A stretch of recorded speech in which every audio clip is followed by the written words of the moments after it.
Once you're live. Okay. Hey everybody, it's Alex again from HRN, also known as the Home Rehab Network. We're obviously the owners of the support group on Facebook, the COPD support group, where a lot of our members that attended HRN are actually in that Facebook support group, which is the COPD support group. Anyways, if you have any questions or comments, anything like that you want me to go over, as a clinician, I understand I'm a respiratory therapist on the Maryland Board of Physicians as a pulmonary care practitioner.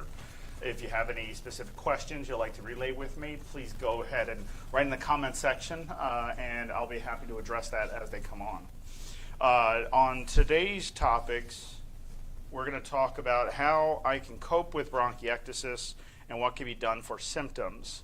Also, how can I, what can I do about my shortness of breath, and how can I improve my lungs? So, let's go over that really quick here. So first off, what is bronchiectasis? Bronchiectasis is actually, it's more hereditary than anything, but I mean, it later forms, but it's a lot of pus-filled sputum, and your lungs basically produce just an over-access amount, where a lot of people that have a lot of shortness of breath, they'll also have, these are symptoms, like from shortness of breath, a lot of sputum, like a lot of pus type of sputum that comes out, and the discoloration can look kind of grayish to gray-green to yellow. Anytime you're producing anything like that and you're not sure what it is, obviously you want to talk to a doctor about that for them to assess, for him or her to assess you to see if you have bronchiectasis or if there's something else going on like pneumonia. So COPD, when somebody says COPD, they usually, when you hear COPD, people usually think of emphysema and chronic bronchitis. And that's, of course, true. But COPD isn't those only two diagnoses. The COPD is 5 types of COPDs. You have bronchiectasis, cystic fibrosis, you have emphysema, chronic bronchitis, and you have the later form of asthma after it gets really bad when it's unmanaged. There was an issue yesterday I kind of want to address here really quick before I go into this. So there was an issue I saw with a patient that actually came inside of our facility, because we do have that option where people can come inside of our facility and do pulmonary and cardiac rehabilitation. So patient came in and was wheezing incredibly bad, like incredibly bad, where you can hear this person wheeze about more than 20 feet away.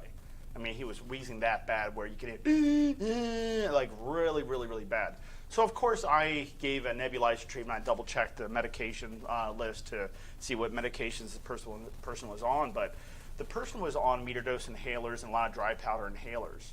So I first, when I checked on this patient, because this is this patient's first day, when I checked on this patient, I saw through their incentive spirometer. I want to see if anybody remembers the past videos that I have lectured on, that I talked about. So the patient came in with a volume on their incentive spirometer. That's the device used to measure.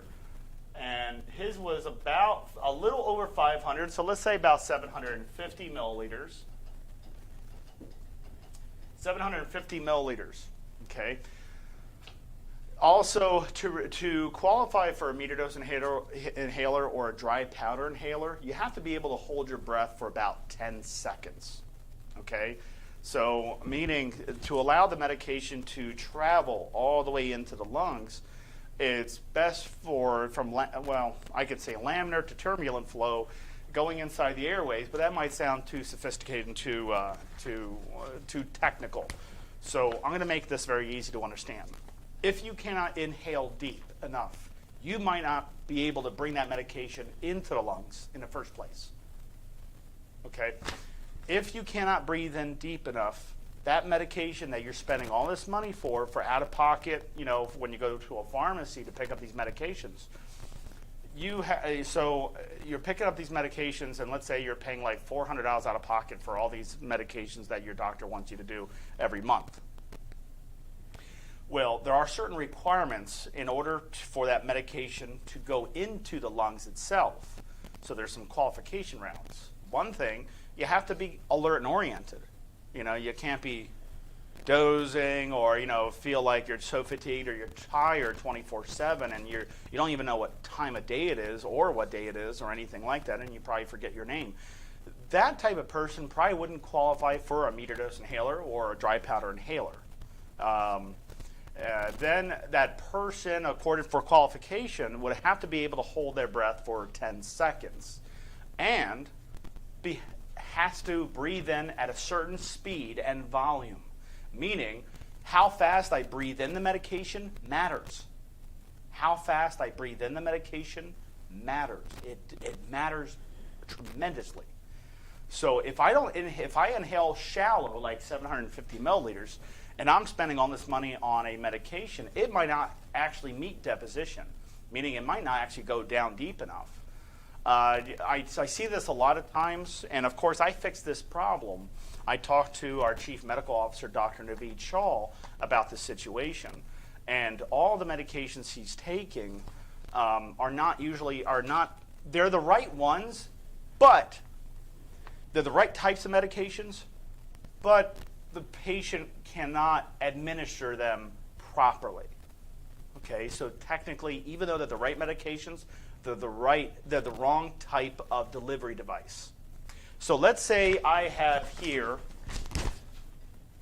a nebulizer, okay, with this little cord. Here's my little nebulizer with the little T-piece on there. Piece of corrugated tubing, okay, the mouthpiece right here, and I have my medication inside that nebulizer. Then I have, let's say I have a metered dose inhaler, okay. All right, so this is something that stumbles a lot of people. Which one is the rescue inhaler? Is it the one that's on the right, or is it the one that's on the left? Is this a rescue inhaler, or is this a rescue inhaler? Which is the right one? Well, go ahead and write in the comment section what you think. Just put R or L. If you think it's the right one or it's the left one. What do you think? So you think it's the right? Guess what? That is incorrect. They both are.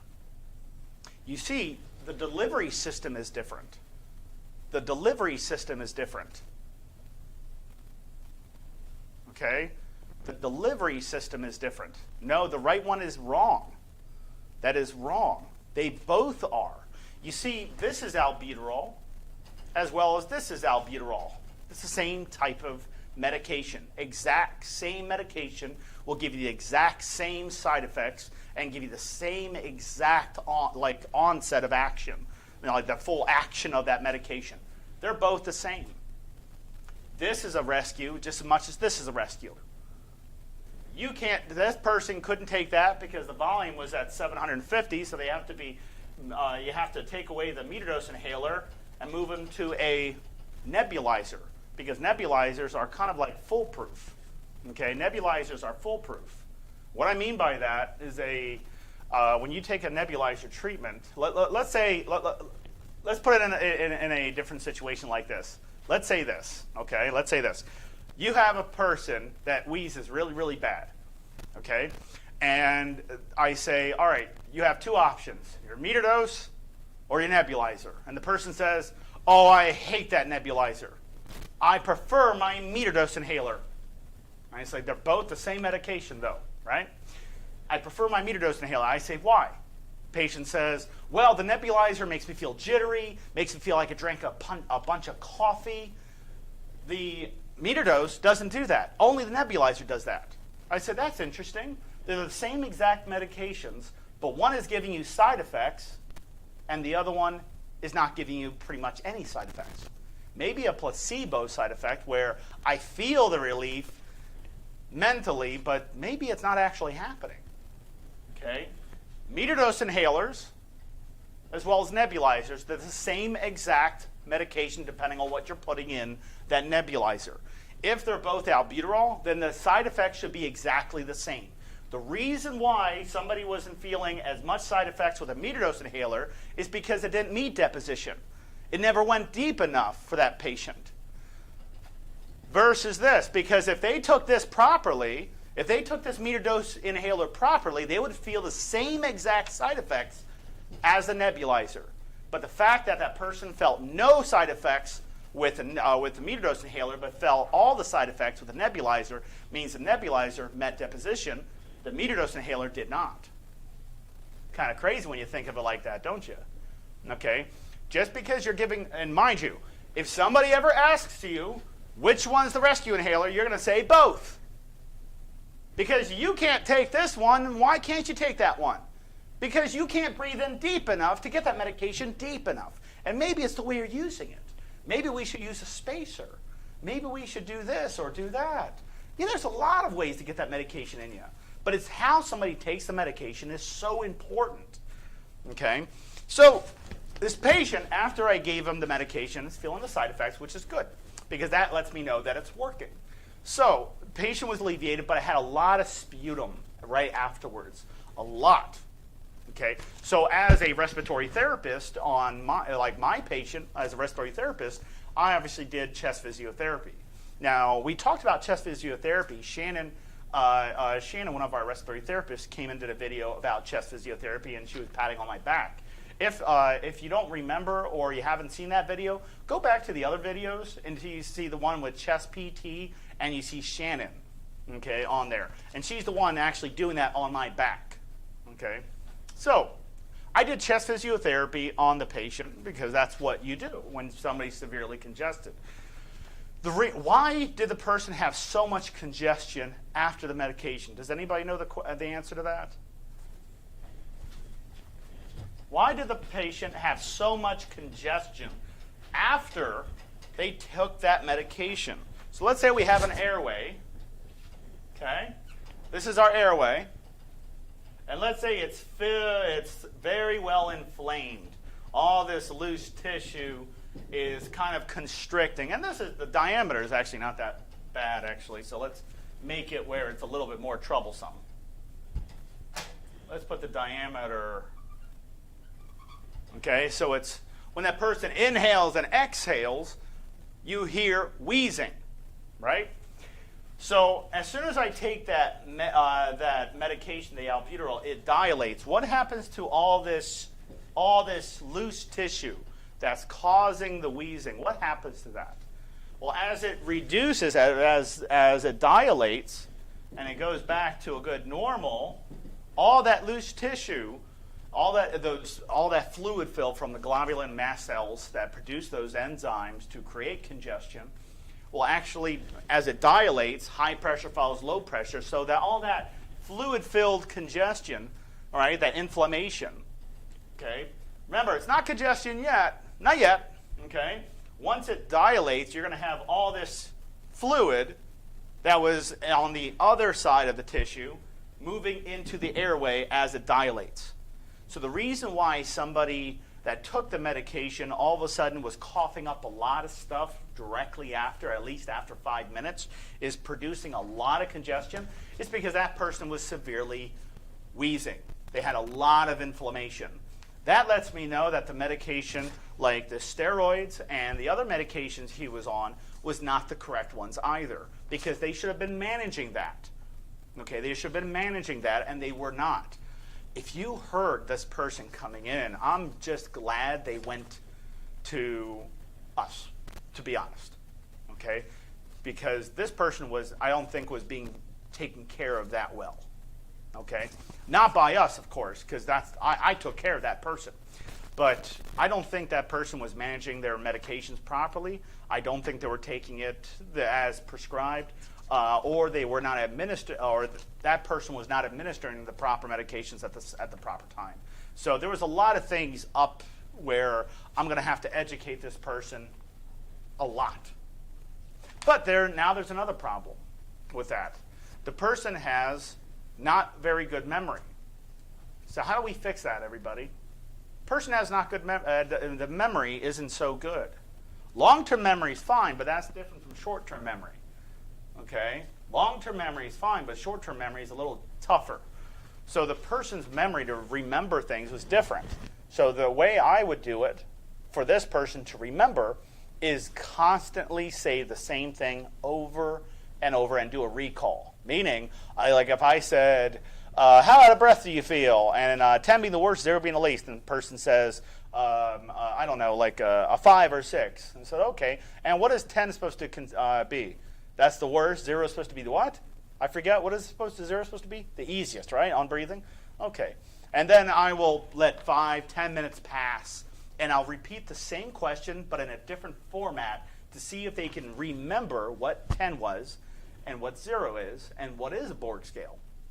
And then I'll do that over and over and over. At the very end of the therapy session, the patient was actually not 100% because it was only day 1. The patient at the very end was able to recall that. And I said, good job. I thought you couldn't remember anything. And the patient, of course, was like smiling. He's like, I guess I could. And I said, because I had to do it more and more times, you know. So anytime somebody has memory problems, what do you think that could be caused by? Memory problems. Okay, so that could be a lot of different situations that cause memory problems. One thing is patient was needing oxygen and wasn't wearing oxygen. So remember, every time you breathe, 30% of that breath goes to that brain, 20% goes to your heart. Okay? If that brain doesn't get that, it might not function as well as it should. So is it possible to have some memory loss from that? Like some memory loss because of my brain's not functioning because it's not receiving the right amount of fuel, the right amount of oxygen? Sure, of course. If it's not functioning, if you're depriving the brain of oxygen, of course it's not going to do well. Okay, so what happens when we start doing not just necessarily memory training as we do in here, but let's say we started with that patient when they first started, and we started doing more memory training, of course, and we can do all the memory training we want, but we got to fix that oxygen problem, that breathing problem first, because if we fix up the brain and then the person is still breathing shallow, it's going to go right back to that severe, I can't remember anything, right? Okay, so we got to fix that problem. So we would have to work with the brain, and we're going to have to also do some other things, like see if there's a balance problem, you know, maybe somewhere in the back of the head, you know, where there was some injury, because on the cerebellum, on the back, that maintains, so it's right behind the occipital, so it helps with balance. So if, let's say you had a head injury, you could have, you know, if you had a head injury, let's say you banged your head, you know, the normal pressures inside the brain are around 14 to 16 centimeters of water, I believe, 12 centimeters of water, something like that. And when it increases, it compresses the brain and pushes it, and the brain has to work harder. That's from inflammation inside the brain from a head injury.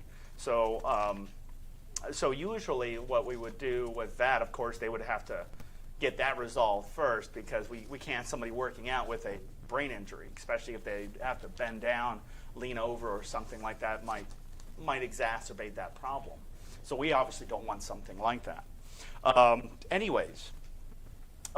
in all, what I had to do with that patient was I had to fix their medications. And then I'm just glad that patient came here, because this looks like a problem that has been continuing on and on and on, probably for years, because that person should not have sounded like a trumpet. Okay, should have never sounded like a musical instrument, you know, especially that bad. That was very, very, very bad. So shortness of breath. What is shortness of breath caused by? Does anybody remember what shortness of breath was caused by?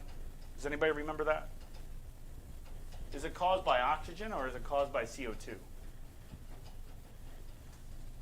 And mind you, if you have questions, go ahead and write in the comment section. I'll be happy to address them. What causes out of breath? So let's say work of breathing.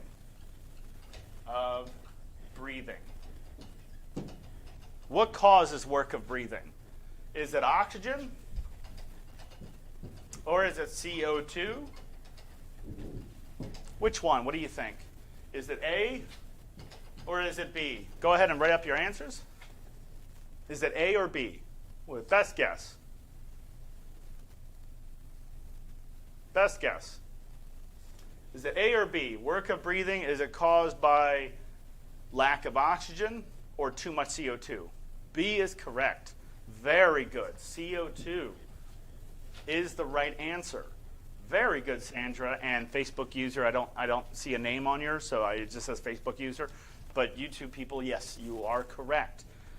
B would be CO2, and that is what causes the out of breath, not oxygen. So if your oxygen was really low, you couldn't be out of breath. But then why do some people, when they get out of breath, they have low oxygen? Does anybody know that answer? If somebody has low oxygen, okay, sometimes learning the internal internal respiration helps understand this better. Because some people think that if you just breathe in, whatever you breathe in goes into your lungs and then goes into your blood. That's not true. It's semi-selective. Okay, there's only gases that can transport past the semi-impermeable membrane. You know, some medications can transport through the semi-impermeable membrane too, of course. Okay, but oxygen is not the culprit that causes out of breath. Like if I mention also with somebody with smoking cigarettes or cooking, and they're using supplemental oxygen, what's the distance you can that you should be away from? And I'm still talking about this, by the way. You know, it's just in a different perspective. What's the distance should you be away from a flame if you're wearing supplemental oxygen? Does anybody know? It's 6 feet. 6 feet. Okay? So you have to be 6 feet away or more. Okay? Now, is oxygen I just want to know if you know. Is oxygen is it flammable? Is it flammable? Is oxygen flammable? No. It aids to combustion. So there was a Facebook video of this gentleman that was a firefighter. And I think he looked like he was a safety officer. So he was a very high level, maybe even the chief, you know. And he demonstrated on this Facebook support group about oxygen not necessarily being flammable at all, but aiding to combustion. So what he did, if you look at that video, just type in, like if on Google search, or because I saw it was on Facebook, but I'm pretty sure it was a link from YouTube put into Facebook. But if you get a chance, take a look. It's actually on our video feed reel on our Facebook support group. Go ahead and take a look at that. You'll see him. He has a white shirt. He's dressed like a fireman, but without all that rubber coats and everything like that, the fireproof jackets and everything. He was just wearing his proper attire as you know, as a chief would or something. So, is chapstick not supposed to be used with oxygen? I heard that somewhere. So if it's petroleum-based wrecks, yeah, you cannot use it. So what this fire chief did, or this gentleman did, was he demonstrated why oxygen is not flammable. So he took a flame, he took a match, and he had 2 liters. Mind you, he's very well trained. I can tell this person knows his stuff. You can tell when somebody's very well experienced, where they just go into something where you are hesitant, and he just goes in like it's very natural for him or her, you know. So he picked up a hose that had supplemental oxygen coming out through it, pure oxygen at 100% FiO2. And then he took a match, lit it, put it right next to it. The flame just got bigger, but the flame didn't, you know, it didn't attract to the other side of the hose in a sense. Basically, let's take a campfire for a second, okay? What's the fuel source of a campfire? The logs. The logs. The air, the oxygen in the air keeps fueling that flame. But the fuel source is actually the logs on a campfire. So when he demonstrated this, it didn't blow up. What he saw, and mind you, don't ever do this at home. Ever do this at home. Ever test this. Okay, but he took the nasal cannula, the tubing off the nasal cannula, and struck a match, put it right next to it, and it didn't do anything besides the air was just hitting it, and you could see the fire off the match was just getting bigger. Just not very much, but just getting bigger. Afterwards, he put it really close to the flame where he put the hose on there. And now the hose acts as the fuel source. And the hose was burning incredibly fast, trying to get to the cylinder. And he cut it off before that happened. So what was the fuel source on that situation? The hose was the fuel source, not the oxygen. You can't run a stove off of oxygen as a fuel source. It won't work, right? Because there's nothing there besides. Now, so as far as chapstick goes, yeah, petroleum-based products, Vaseline is petroleum-based. So anything that's petroleum-based, you cannot use. You should never use. And we tested that, where we actually took some petroleum-based products and just rubbed it really hard with pure oxygen source, and it ignited just on that. It would just ignite. Petroleum ignited, not the oxygen. The oxygen, it just aids to combustion. Okay? So if you ever get a test question like that, that's the answer. So on work of breathing, oxygen has nothing to do with work of breathing. Why would somebody that is out of breath but has low oxygen, what would that mean? That means they didn't pull enough oxygen in to their blood. And if they breathe very shallow, they might not exhale a lot of CO2 out. Because it's not like you can breathe in shallow. Like, let's say you breathe in a teaspoon of air and you get rid of a gallon of CO2. It doesn't work like that. So how deep we breathe in is how much CO2 comes out. The deeper we breathe, more CO2 comes out. Okay? Not slow breathing. People think, oh, let me slow my breathing down. I'm exercising. Let me slow my breathing down. Yeah, that's going to help me. Yeah. How does CO2 come out from your body? You breathing it out. So if you're slowing your breathing down because you're trying to control your breathing because your work of breathing is very high, all you're going to do is pass out, or at least feel like you're going to pass out. Okay? So we don't ever want to slow our breathing down to an exercise, but out of breath-wise, if my work of breathing, oxygen has nothing to do with my work of breathing, it's the CO2. How can I look at, with my work of breathing off the instrumentation I have, how can I check how high my CO2 is? Heart rate. So let's say my oxygen, let's just pretend it was 85% oxygen. And my heart rate was 70 beats per minute. How out of breath do you think I would feel? Not very, but I wouldn't feel very normal at all. I'll be stumbling, my balance would be off, I'll probably be a little like dozing off sometimes, That's a very bad thing, okay? So, but mind you, 85 could be normal for some people depending on their test. So some people, their normal oxygen is 85. They won't die from that, because there's still 85% of oxygen in the blood the body could consume. But it didn't because you're measuring on a pulse oximeter, so you're always measuring what's left over. Now, let's say instead of a heart rate 70, let's say it was 120. How out of breath would I feel? Yes, I would feel a little winded, definitely. Okay, if not very. Okay, because the heart rate's high. So a good way to looking at now, mind you, it's not a definitive thing, but a good way to look at how high your CO2 is looking at your heart rate. Just on your heart rate. If your heart rate's high, your CO2 is high. Okay, if your heart rate's high, CO2 is high. Why would CO2 and heart rate have anything to do with each other? Because how does blood travel throughout your system? How does CO2 from your legs or your brain or your shoulders, how does the CO2 travel to your lungs so you can breathe it out? Your heart does that. That's why in our program we do cardiopulmonary rehabilitation. Even though somebody's a cardiac person, we're still going to do some pulmonary exercises with that person. Just because the lungs and the heart work really close together. I mean, they're right next door to each other. Why is my sinus messed up bad, but my oximeter normal, my lungs clear, but I feel smothery? Okay. Why is my sinus messed up bad, but my oximeter normal? It's a little vague, Rex. What do you mean by that? So what you stated was, and it's no big deal, but I just want to make sure I understand your question.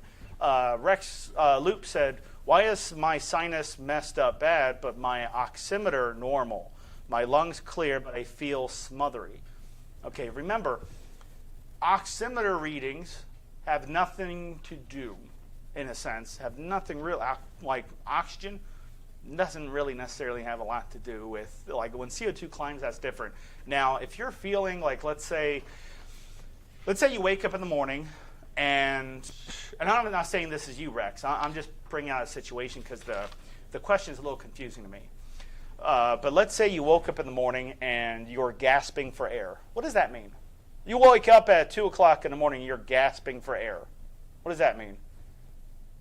You might have had a small situation of, you might have a circumstance where, you had a little apnea, like sleep apnea, where you didn't breathe through a certain period in the night and you just wake up because your body doesn't want to die, so it wakes you up.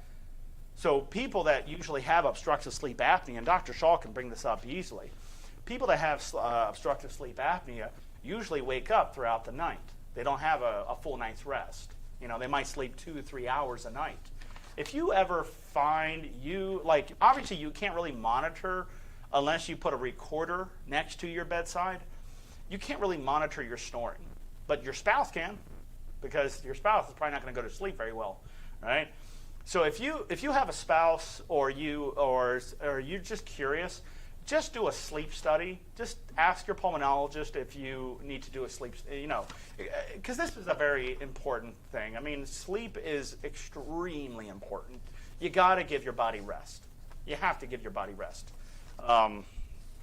But yeah, I would definitely talk to a pulmonologist or your primary doctor and just ask them if you can do a sleep study. If you find yourself, just look, simple symptoms of sleep apnea. What are the symptoms of sleep apnea? You're semi-lethargic, depending on the severity. You wake up throughout the middle of the night all the time. You're sleepy throughout the whole day. Those are signs of sleep apnea. They're not inclusive. That doesn't mean if you automatically do that, you have it. No, it could be stress related. It could be all sorts of things. But if you find that you have any of those symptoms, talk to your doctor about that, because that's a big issue. Okay, that's a big issue. Body can only handle so much without sleep. Eventually, and you could be a professional lousy sleeper, meaning you're so used to your symptoms. You're so used to your symptoms, but you're not really doing anything about it, and then your body just gives out. I've been sick with my sinuses messed up. Okay, so if your sinuses are messed up, there are two things and a lot of doctors would suggest this too. If your sinuses are messed up, okay, you can do a sinus massage, where you can easily, let me put this paper down here. So you can do a sinus massage, and what you would do is you would take a rag, okay, just a rag, and just warm it up, okay, or just put it, turn on the hot side of your faucet, and just wet it so the temperature of the rag is fairly warm. Then you fold it, place it on the top part of your head, and lay down flat. After about 15 minutes, 15 minutes hits it right where it counts. After about 15 minutes, you would do something like this. Take your two thumbs on the side, start from the side, work your way down. Around the bridge of the nose, right next to the bomber. It's called a bomber right here. Okay. So you two thumbs pushing out right to the side of your nose and out. And when you're doing that, after you heated that side up, which will dilate a lot of the vessels in there, when you do that, you might actually get a lot of drainage. But if you're doing that and you feel pain, then you obviously have a sinus infection. Okay. So you would do a sinus massage, and if it didn't alleviate the symptoms, obviously you're going to talk to your doctor, especially if it's a sinus infection, because he has to give you some antibiotics for that, because it can be the worst night of your life. If you ever had a sinus infection, it is not a great time. So there's NeoMed rinse kits and neti pots. Have you heard of those? NeoMed rinse kits. They're based off the same manufacturer. They're I think like $5 or $6 at Walmart. You put these little salt packets in them, and you filled it up with distilled water up to the line. And then with the salt packet in there, with the packet out and the salt in, just in case, I got to mention that, because you're making that into saline now. You would shake it, and then you would lean over into a bowl, like into your sink, and you put it in one nostril, hold a swallow. Okay, what does it mean by holding a swallow? So when you swallow, just like that. Why would you do that during this? Why would you do that during this? Because if let's say you push a lot of fluid into that one nose, it might go back and go into your windpipe. So if you hold a swallow, it'll close your epiglottis down, so water won't go into your windpipe, your trachea. Okay, this is the trachea, or what we call it, and also call the windpipe. Okay, so windpipe's just a layman's term, but it's a trachea. But anyways, so if you push too hard, sometimes you might get some fluid going back, and if you have water in your nose and in your mouth, and you all of a sudden want to cough, what do you do when you first cough? You breathe in really fast, right? You breathe in super fast. So you obviously don't want that to happen, because as soon as that happens, you probably never want to use that thing ever again. So needle-bend rinse kits, 1 packet per nostril, and you might get a bunch of stuff coming out, maybe a Lego, maybe a piece of bacon just coming out or something. But then you would just repeat it with the other side. And, of course, you'll get a lot of stuff out. But if it's an infection, of course, you definitely need to talk to the doctor. There is nothing out there besides you got to get that medication, okay? Because there are people that tried a holistic type of thing for sinus infection, and they wind up in the hospital so frequently. Hospital off of a sinus infection. So they took this apple cider vinegar, concentrated, and they probably diluted a little bit maybe, but they were snorting this stuff. And then somebody was like, oh, I heard pineapple was fantastic. I don't know who told somebody that, but that is the most dumbest thing I've ever heard in my life. Why would you drink pineapple juice to hydrate yourself? Like, literally. That's so much sugar. Why would you do that to your body? So the person snorted pineapple juice. The other person snorted, you don't put stuff like that in your nose. You're not a pina colada. Okay? I mean, what do you think you're doing? You might as well just lay down and put an umbrella inside your face. I mean, that's the most ridiculous thing in the world. Why would somebody do that? Oh, I heard it works. Yeah, it works to get you in the hospital, sure. It works to make it worse. Yes, it does. You're absolutely right. But it's not working in the great way. It's working in the worst way. Okay, so I hear that, and it happened. I'm totally not kidding you guys. I'm totally not kidding. There was like a whole episode of these people doing that. And it was just absolutely insane. And I was like, they're not really doing that, are they? And they said, no, they're doing it. Oh, they're doing it. I said, what? What are you thinking about? And then there was another person that had a sinus infection, and they thought they're a shotgun. No. Just hear me out. The person actually thought they were a shotgun, and the doctor, this was actually inside a facility. He says, I've been doing this for years. And took a shotgun, the pipe cleaner for a shotgun, stuck it in his nose, and as soon as he pulled it out, all this blood came out. He says, oh, it'll pass. I said, so will you. I said, you're bleeding, you're hemorrhaging.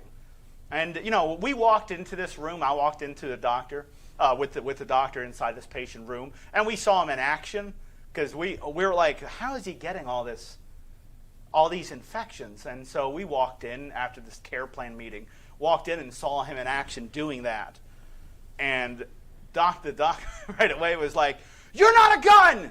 What are you thinking about? And he's like, I've been doing this for years. I said, well, obviously you've been doing it wrong for many years. I said, you can't do that. That's a steel. That's steel. You're shoving that inside your airway. I says, what are you, like one of those magicians that put the swords inside your nose and you think you can get away with this one? It doesn't work that way. It won't work that way. But that actually happened. So if you're not sure, don't try to do something silly, something like that. If you have a sinus infection, there is nothing I've seen that actually works besides those medications. Now, you might get some alleviation off of some nasal sprays and stuff, sure, but talk to your doctor or talk to a clinician. I mean, you guys, anybody in here could call us up and, hey, I just have a question for a respiratory therapist or a doctor. Can I ask a question really quick? There's nothing wrong with doing that. I don't know if you have questions. If you have questions, you just give us a call. It's not like you give us a call and we're going to be like, oh, no, we're not going to do anything until you join the program. Well, that's not us. This is a certified facility. This is a program. This is paid under Medicare. Just give us a call. I got your back. I understand what's going on. You're confused. You want to know a good answer? I will give you the best answer. And if I don't know the answer, I'm gonna talk to somebody else that is another clinician, not somebody who thinks they're a clinician. I'm going to talk to another clinician and see if I can get a better answer than what I would come up with, and then I will relay that answer to you. So, I mean, there's nothing wrong with calling us up. You guys can do. Does everyone know you can do that? You can easily call us up. I mean, that's what we do for a living. This is a business, just like Facebook. Facebook's a business. It's a business, but it's a pulmonary rehab center. But every pulmonary rehab center is a company, and every company is a business because we have to pay clinicians for their time as well as all the other personnel and keeping the roof over our head so we can keep the program going for people who actually need help. So, okay, as I digress, let me grab my paper really quick. All right. Okay. All right. How to clear mucus that is most constant off trachea. This was the actual question. How to clear mucus that is most constant off trachea, vocal cords, and lungs. Just can't get clear anymore. I feel like I am drowning. Okay. All right. So let's talk about congestion really quick. Okay. I mentioned this before, but no big deal. Okay. Let's say I have something, okay, and of course I have a marker, dry erase marker. But let's pretend this is something that's painful. And I hit myself really hard, okay, kind of like a tattoo. So I hit myself for a long period of time. I keep this same momentum going for a long period of time. Right now, let's say it smarts. Okay, it doesn't feel good. It's painful right now. But after a while, my endorphins will kick in, and that area will become very, very numb. What is the point I'm trying to say is how a tattoo will feel? Of course not. If you leave congestion in you, first it's very irritating, but if you leave it in and you do not get it out, your airways desensitize. And of course, I read this wrong because it says constant off trachea. You're going to get a tracheostomy because you can't protect your own airways to alleviate that congestion. You know what a tracheostomy looks like? Here, let me grab one really quick. Just real quick. We got some time. How much time we got? We got about 15 minutes. We got time. Here.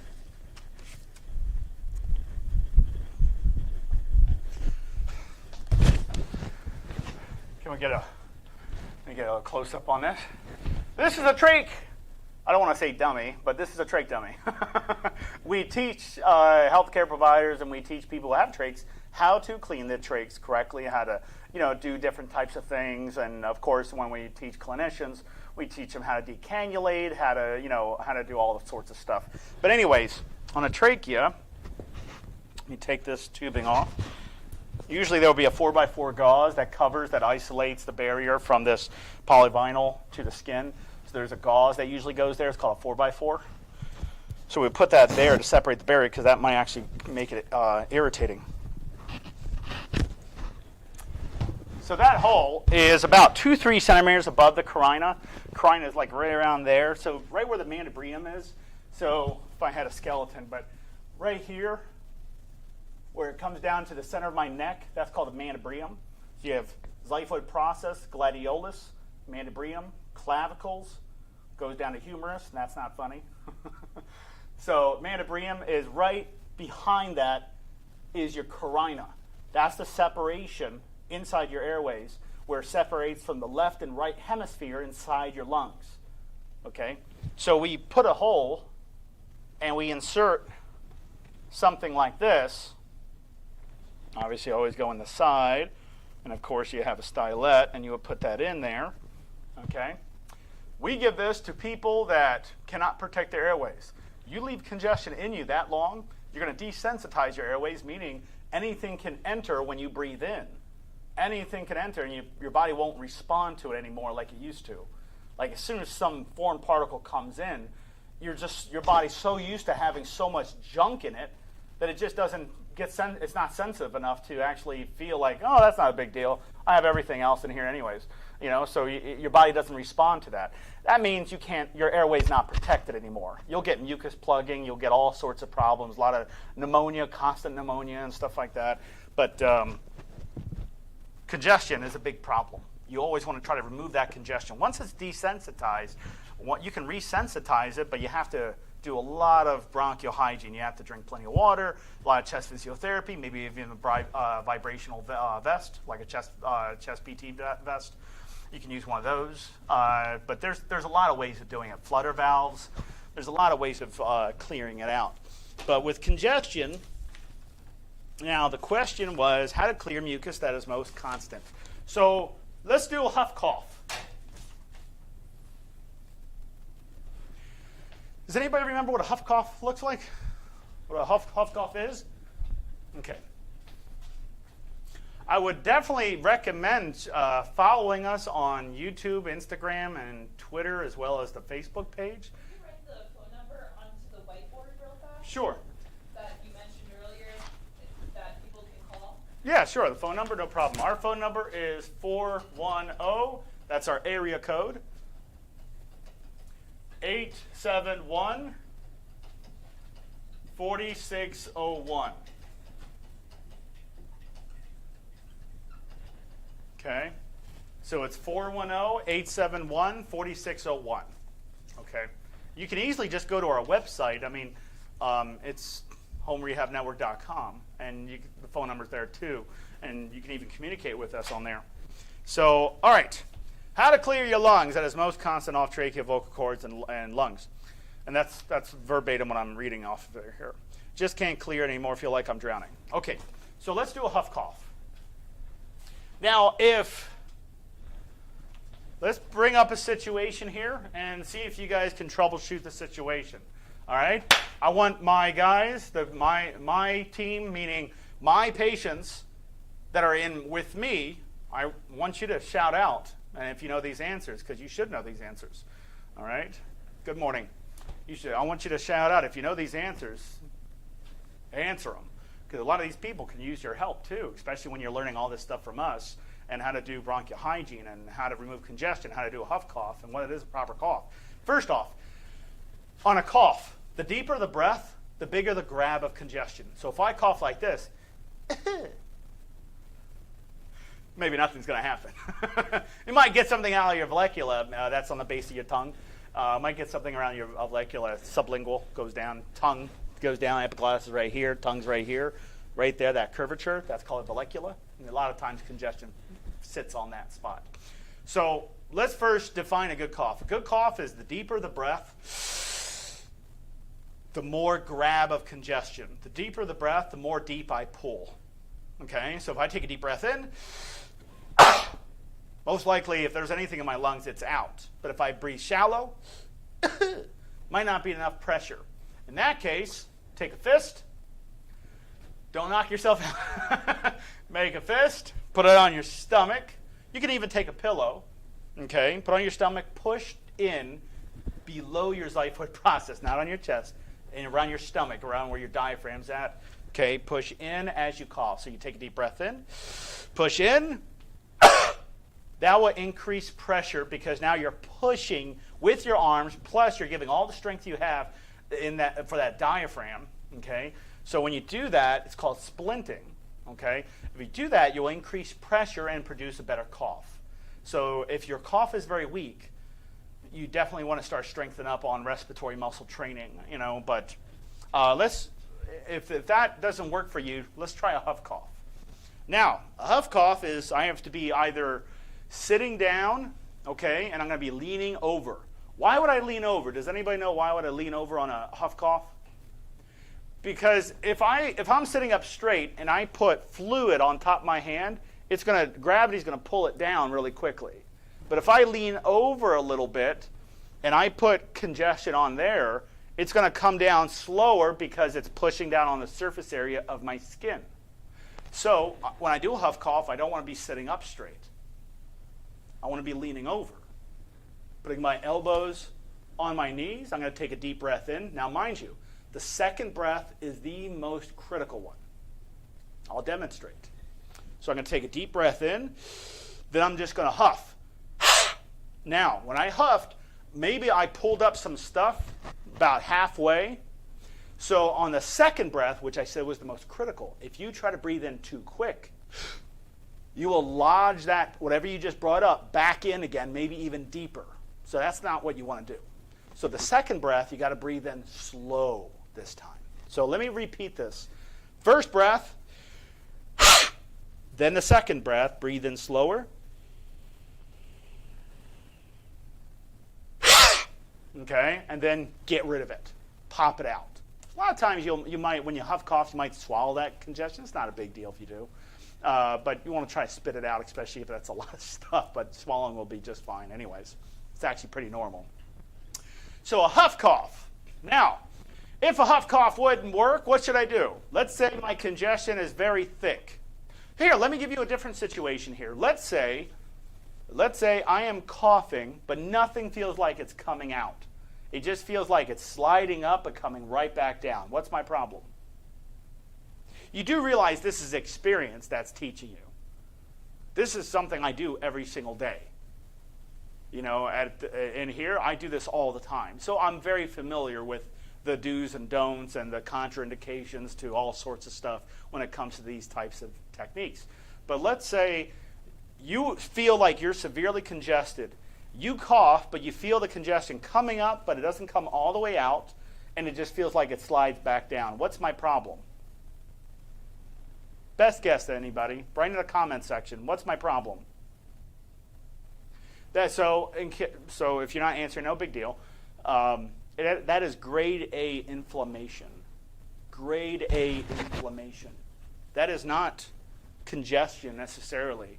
That is grade A inflammation. Your airways are so loose, so inflamed, swelling, very good, Rex. They're so loose that when you cough, it feels like it comes up, but it slides back down because the skin's not going to come with it. It shouldn't. You know, so the tissue inside that lines the airways, it shouldn't be coming out. So if you cough hard enough, you're going to feel like it's coming up, coming back down. What you really notice is that you do cough up like maybe a half a teaspoon of this yellow stuff, okay, yellow sputum. That's a straight indicator. That's a grade A indicator letting you know that is inflammation. Then that means you're swelling, you know, that's inflammation inside your airways. So obviously we would take a medication or talk to our doctor if we don't have anything for that. How about if that sits at the bottom of your throat? If it sits at the bottom of your throat, then you initiate a good cough. The deeper the breath, the bigger the grab of congestion. So if it's sitting on the bottom of your, like it feels like it's right here or right here, okay, you can do something where you can actually just hold a swallow, or you can drink some water first. Because if you drink some water and gargle, if it's above your trachea and you do a gargle, a proper gargle, proper gargle, it will actually loosen all that, whatever that's in there, loosen it up, and you'll swallow that or spit it out. And then you solve that problem. If it's below the epiglottis and it's in the trachea or in your bronchioles, then you just have to initiate a good cough. You know, remember, what did I say? Deeper the breath, the bigger the grab congestion. If I can only breathe in shallow and my cough seems very weak, then do a splint technique where I push or use a pillow on and pull in, creating more pressure. I call them peanuts in the throat. Oh my gosh, those are most aggravating. Yes, they are aggravating. I'm sure they are. So when I inhale, remember, when I inhale, exhale.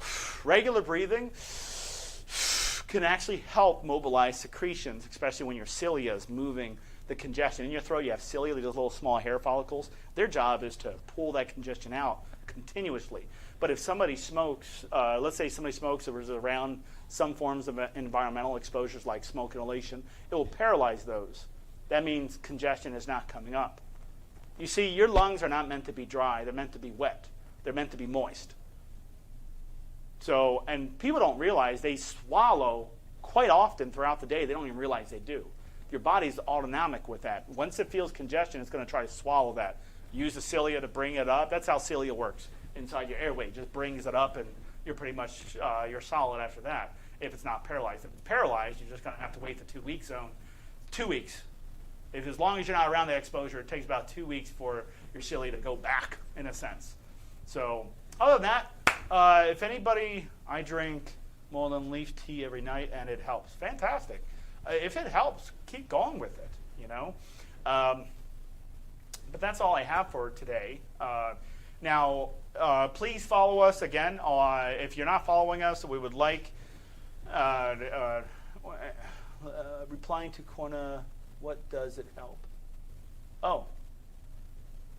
So we were talking about congestion, and we were talking about something in your throat. She stated that she drinks tea to help with that, and of course the heat, the temperature of the tea does help quite a bit as well. So anyways, if you can please follow us on Facebook, Instagram, and Twitter, that would be very much appreciated for everyone in here. All you have to go just go onto our website, or you can go straight to YouTube and just find Home Rehab Network. Just type in Home Rehab Network. Go to YouTube and do the same thing, Home Rehab Network, Facebook, Home Rehab Network, and it'll all come up. Other than that, that's it, everybody. I hope you had a pleasant tutorial on congestion and everything else. Any other questions, please write the questions up for next time, which is Tuesday. Remember, therapy classes with me are Monday, Wednesday, and Friday, but if we're the Facebook groups, I don't do pulmonary rehab in the Facebook groups. Remember that. I only do pulmonary rehab in our facility that's either virtual or physical, but usually always virtual. Okay? That's it, everybody. Please have a great, wonderful day, and don't be a stranger. If you have questions, don't hesitate to call us. There's nothing wrong with calling us for things like that. You know, you need help. That's what we're here for. That's what we're like. That's what we do. Okay? Thank you. Yes, the doctor is next.